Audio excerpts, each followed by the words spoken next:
ஏன்னா அவங்க அப்பா வீட்டு காசை கேட்டோம்.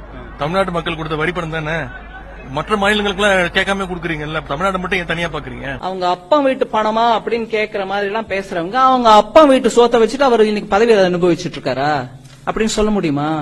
கேட்க முடியுமா? மக்களால தேர்ந்தெடுக்கப்பட்டு வந்திருக்காரு, அவர் கொடுக்க வேண்டிய அந்த மரியாதை நம்ம கொடுக்க தானே கொடுக்கிறோம். இந்த அப்பா வீடு உன் ஆத்தாவா இந்த பேச்செல்லாம் அரசியல் நல்லது இல்லைங்க. அவர் அரசியல் இன்னும் முன்னுக்கு வரணும்னு ஆசைப்படுறாரு இல்லீங்களா?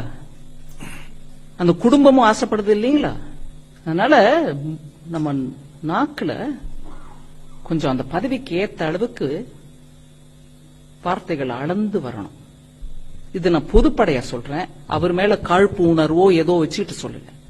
இதுக்கு முன்னாடி ஒரு உதாரணம் பார்த்தோம், இப்போ இன்னொரு உதாரணம் பார்க்கிறோம்.